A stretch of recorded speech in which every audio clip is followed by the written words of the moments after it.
And the one thing I've really found out is that it doesn't matter if I'm talking to somebody who's done what I do for 30 years, or if I'm talking to somebody who's done what I've done for 5 years. Like, there is something that you can learn from everybody. Anybody who thinks that they don't have a room to learn, and we encounter that sometimes with people, you do have to learn all the time. And you're going to, if you just keep your ears open, you're going to learn so much. Sometimes people think that commercial real estate is just, I want to identify a space here, identify a space there, but there's much more of a human aspect to how do you find the best places that people invest in. I think that the ability to connect with other humans is the premium skill set that people will need to have in the future. Human experience, those premium skill sets are small little things that have always made us successful. And that even though these digital tools are surrounding us today, and they're wonderful, don't get me wrong, they're great to us, for us to learn something new, for us to learn about an industry, for us to see the businesses that are coming in, but it's those small little relationships, those small little things that are gonna last a long time for them.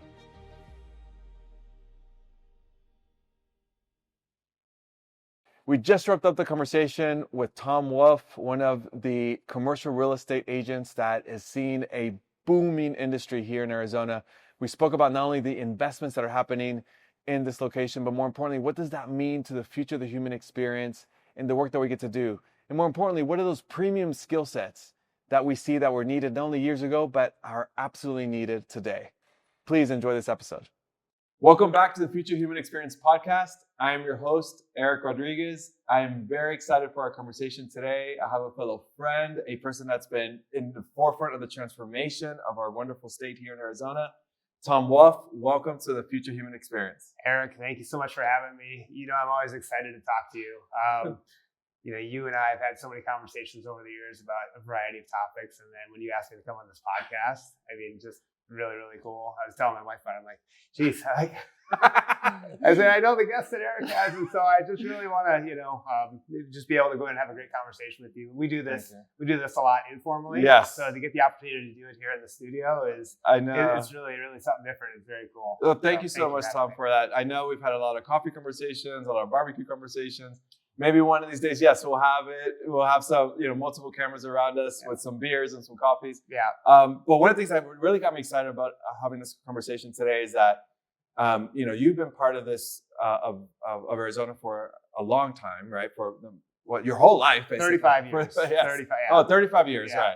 Right. But what you have seen in this state is that you've seen this massive expansion, and so we'll get to what does that mean for the future human experience, but you've seen investments, billions of dollars being invested in so many multiple industries, right? So first, tell us a little bit more about what you do, because that's the other thing that I find fascinating. You're in the forefront of real estate, but also what have you seen that has completely changed in the space in the 21st century? Yeah. So I'm a commercial real estate broker. I've been in that role for a little over a decade now. I'm the director of commercial real estate for West USA. And I got into that business because I really got excited about looking around and seeing the businesses in this community and what they do. Yeah. And I always knew that I wanted to work with them in some capacity and to engage with businesses to help them find properties, space, buildings, things like that. Yeah. And so that was really the impetus for how I got into this in the first place. And it excited me. And I, kind of for the first time in maybe my life, I was excited about doing some work that interested me. And, before, I had various roles that, I was successful at. But anyway, coming into this was something that fascinated me. And so that's really kind of helped me keep my finger on, as all these businesses are coming into Arizona and seeing that growth that you mentioned. And so you've seen billions of dollars invested in multiple industries, from technology to manufacturing to auto, services, right? I think we had a guest not too long ago talk about that. The only thing we saw here was just call centers. That was our thing.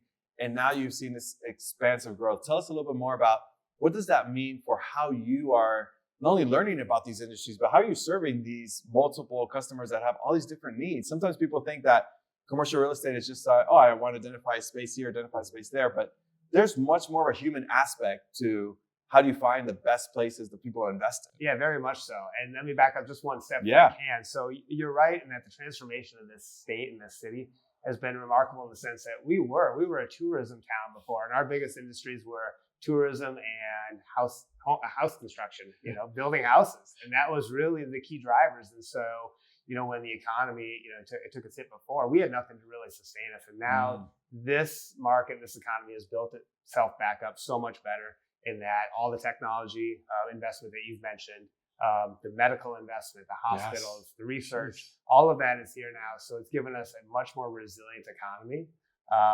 And so while even other markets have gone through their ups and downs and some struggles over the last few years, we've been unbelievably resilient, even more than I could have ever projected. I felt like there would be some step back there, and we would see it, and we really haven't. Wow. Yeah. But that's because there was this vision of doing like this multi-industry approach to a growing city. It wasn't just, hey, I'm going to just focus on this one thing and just double down on that. It was this diversification, democratization, basically, of how we could build a city in the 21st century. Absolutely. I mean, I was talking to my wife, and I said, in many ways, like Phoenix has become like a frontier. Like it's like a frontier town, which sounds weird. We're a city of like 5,000 in the people, West. Right? Yeah, the West. But it is, right? Yeah, it's a little cliche, I know. But it is true, though, in that these businesses come here because they see something. And, we are still a relatively new city. Yeah. And right now, I'm not exaggerating when I say it seems like everybody wants to be here. It feels like all of the influx of this investment and these businesses coming in because everyone wants a part of what they're seeing here in Phoenix.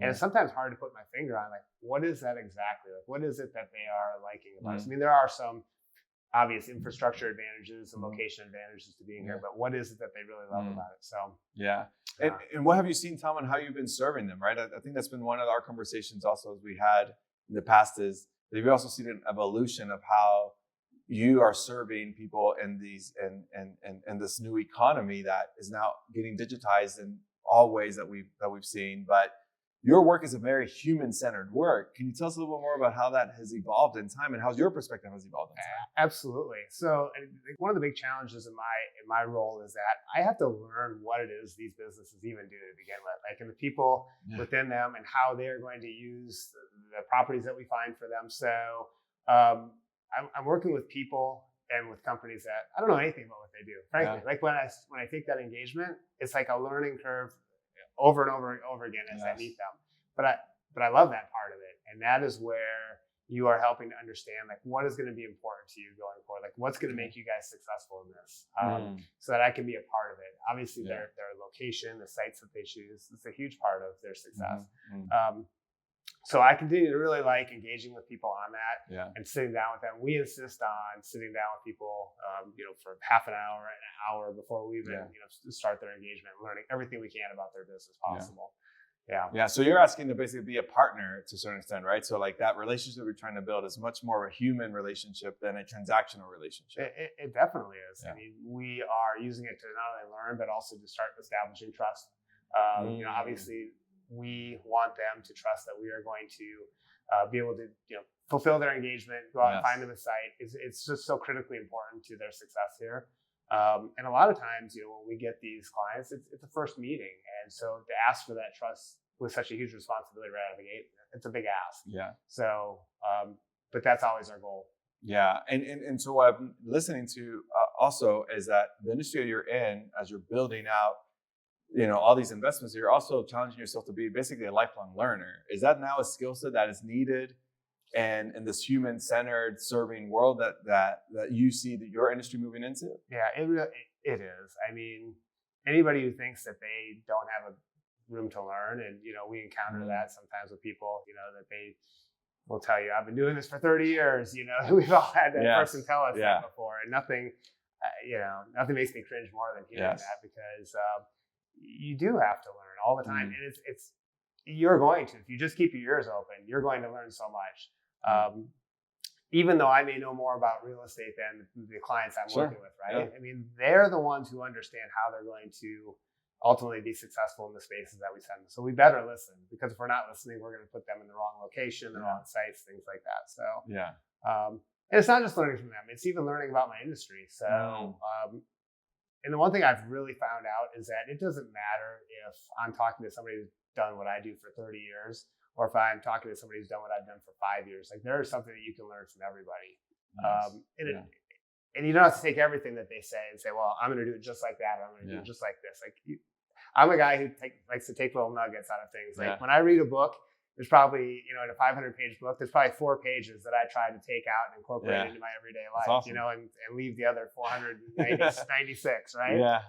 But that's kind of how I do it. I'm not one who just says, oh, I'm going to do it this way. Then I read another book, I'm going to do it this way. I try to always incorporate and learn little pieces out of that. And the same with people. That is cool. Well, I mean, you're an example of that for me, Tom. I mean, we went to a coffee shop not too long ago. We're having a conversation about AI, which I will absolutely love to dive into with you as well. But one aha moment I had with you was that we were talking about how uncomfortable it feels as we're entering this new era. And one of the things I told you was, hey, yeah, it feels uncomfortable because we're leaving this industrial age and we're entering this human era. Mm-hmm.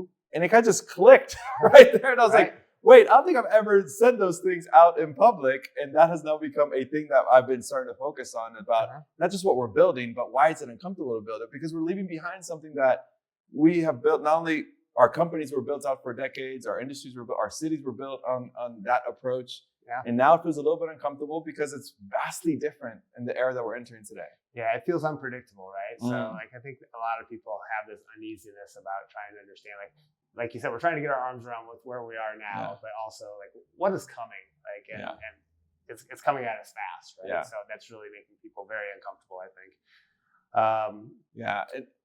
No, go ahead. I'm sorry. Yeah, no, I just think that I see people, when we have these conversations, and I know from our conversations, you and I kind of have a lot of similarities in our viewpoint of the future, and we have a lot of differences too. And I love that because I always say to my friends, I hope we challenge each other to think differently, and I hope that we can have those conversations as friends. That let's learn from each other. Let's challenge each other's thinking. Yes.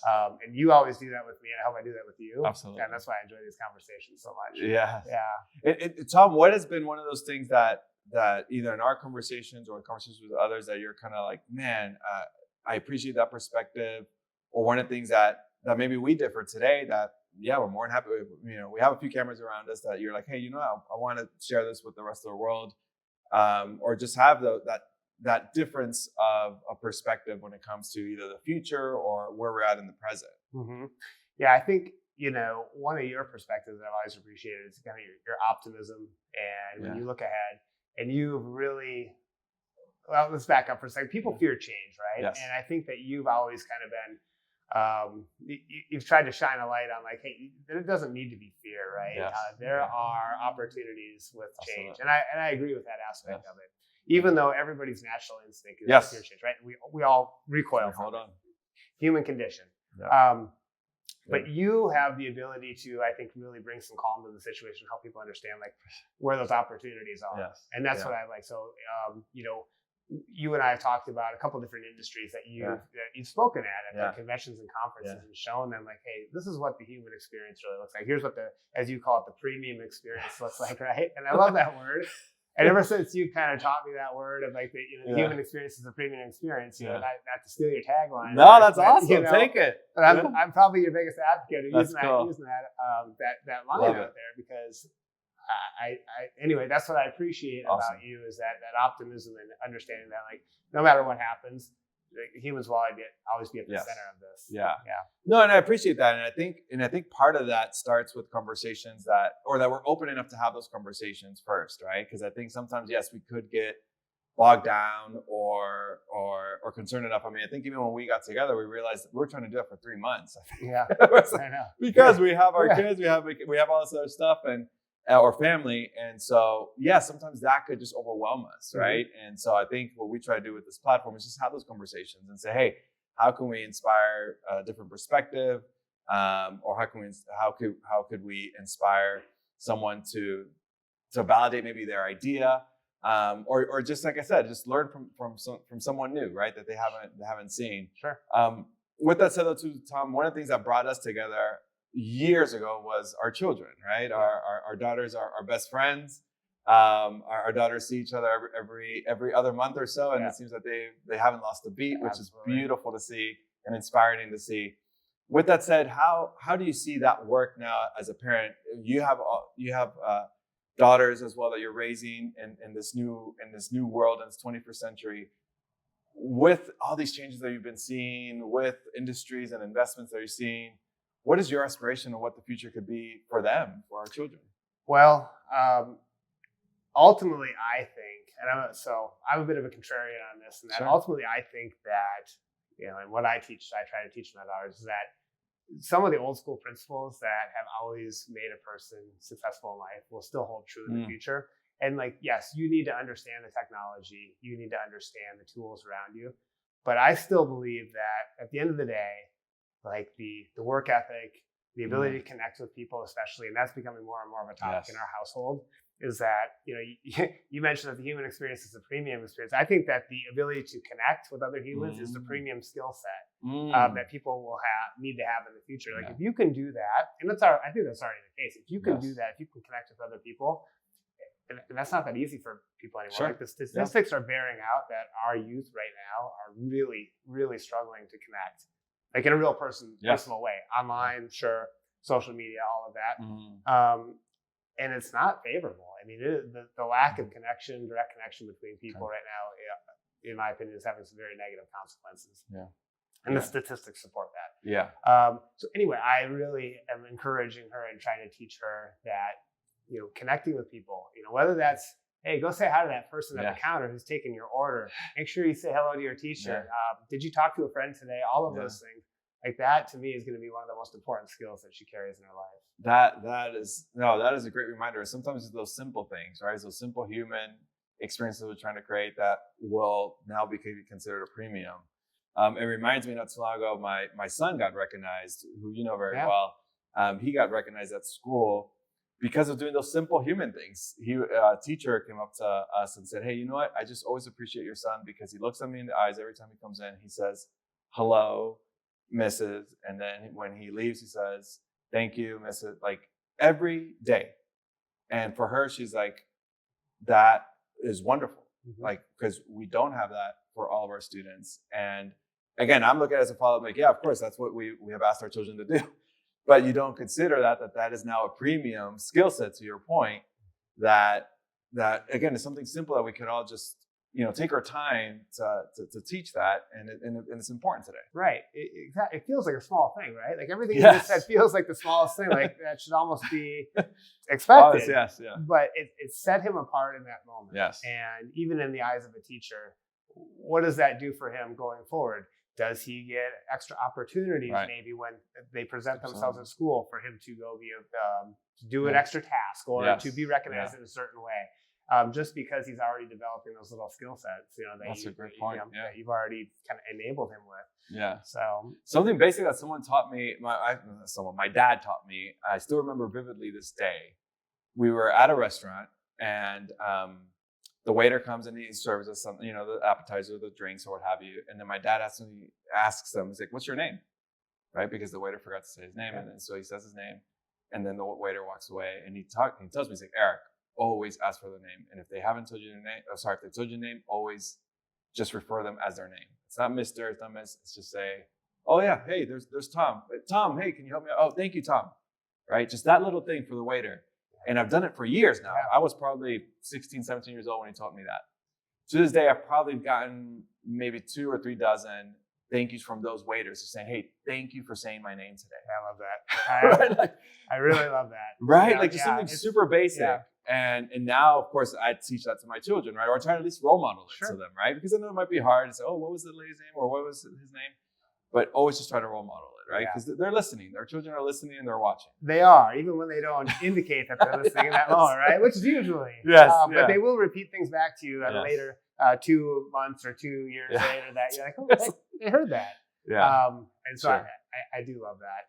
And but, like I said, the little things go so far, and if we're consistent, we're modeling those for our kids. That's the best. That's the best thing that we can do for them. That's awesome. Yeah, Tom. One of the things I think we're highlighting in our conversation today is that human experience, those premium skill sets are small little things that have always made us successful, and that even though these digital tools are surrounding us today, and they're wonderful, don't get me wrong, they're great to us for us to learn something new, for us to learn about an industry, for us to see the businesses that are coming in. And you're trying to figure out how to serve them as the head of commercial real estate for them. But it's those small little relationships, those small little things that are going to last a long time for them. Tell us a little bit more about how has that changed for you as someone that's basically at the edge of real estate and serving people. Have those little micro skill sets and how you serve human beings been that premium skill set that you've seen that helped you been successful in your career? It really has, and I actually get pretty excited to share that with other people now who are really maybe struggling in their business to develop. My role, even though I'm advising businesses and things like that, a huge part of my role is still sales. I have to go out and get the clients, right, and get these companies to want to work with me and things like that. So I do spend a lot of my time on sales and marketing, and people ask me all the time, like, how do I develop business? Like, how do I get new business? How do I get people to trust me? And I tell them, I said, it's through connecting with, developing connections with as many people as you can, like a meaningful connection. I said, it's not that hard. Like, you are surrounded by those opportunities and people all the time. I mean, they all work for companies, they all work for businesses and things like that. And like, you're overcomplicating this. So in a room of people, like I just did a seminar the other day, and one thing we talked about is that really, like, look to your left, look to your right. You guys exchange your business cards right now. Just do it right now. And then they kind of give me a look. I'm like, no, I'm serious. Do it right now. After this meeting, I want you guys to connect, and I just want you to find some small way to add value to that person in the next week, month, year. It doesn't matter. It doesn't have to be anything big. You don't have to, do something substantial for them. But reach out, be like, it was nice to meet you. If you ever need anything, and you'd be surprised at how easy it is to start to develop those relationships once you exercise that muscle, if you will. Right? It's like, wow. Yeah. So just in the spirit of just generosity, don't think about always just about receiving, but hey, how are you adding value to someone? How are you adding value to your community, to your workplace, to your business? It will always come back. Always start with value. I mean, in many ways, that's the easiest thing to do, right? I know it sounds weird, but like, there's no, trying to find the right words or trying to put the right marketing message in front of people. It's like, add value in their lives, add value to their business. Again, it doesn't have to be anything big. It might be a referral. A lot of times it is. It's a recommendation. Hey, do you know anybody who can help me with this? I actually do. I know Eric, and Eric is the best at this, and here's his phone number. Yeah. Oh man, Tom, that is great. So again, if this conversation has been valuable, please not only like, but subscribe. We'll have our show notes, links up to connecting with Tom. With that said though, Tom, one of the things we love to do with our guests is we ask them to come with a surprise question. I've known you, our daughters are I've known you for almost most of their lives. Yes. What surprise question do you have for me today? So, because I've known you for the time that I have, I've got to see this kind of evolution as you've gone through this journey that you're on right now. And I know you learn a lot from the people that you speak with. And like we talked about earlier, you take something from every conversation. I feel like you incorporate it in some way, shape, or form. And I really admire that. So I'm curious, in your focus now on AI and technology, would you say you have become more optimistic or more pessimistic about our future? Wow. And I know that's a huge topic. We could probably have a whole other podcast just on this. But I'm curious, because I know how I've gone. I'm curious to hear how, what direction you've gone. Yeah, no, that's a great question. Man, so I maybe my struggle right now of answering probably just tells you part of my answer. I've always been optimistic about it, right? I've always thought about technology implemented the right way could create much more thoughtful human experiences, much more creative experiences, much more human-centered experiences, could help us be much more productive. And so from that perspective, I don't think that has changed. What gets me somewhat concerned is either folks doing two things, either implementing it just for the sake of implementing it, therefore they're not implementing it the right way. And then therefore, if you play that out a year or two later, yes, the repercussions of that incorrect implementation you're starting to see it, right? And so that gets me somewhat concerned that folks have just been all in and say, okay, great, let's just go and do it without having the thoughtfulness of really what problem you're trying to solve when you're going to implement it. And then the other perspective I guess be a little bit concerned is that people just all out banning it, right? Just saying, well, no, we're just not going to do it. And then that's also you're sending a message either to the marketplace, to the organization, to your employees, to the schools, or what have you, right? And so that's what has me a little bit more concerned is either the approach of just, hey, taking it all in or completely ignoring it. I think that what keeps me optimistic is those folks that say, hey, you know what, I want to do the gradual work. I know I'm planting seeds today for a garden I don't get to see 5 years down the road, and that is okay. And that has not changed even when the internet came out in the 90s, which when the internet came out in the 90s was still 20 years in the making from then. Right. And so the AI that we see today was something we were talking about 10 years ago. How we see Waymo, for example, today in our streets. I just saw a teenager program, right, that you have. And the teenager was saying, yeah, I feel safe here.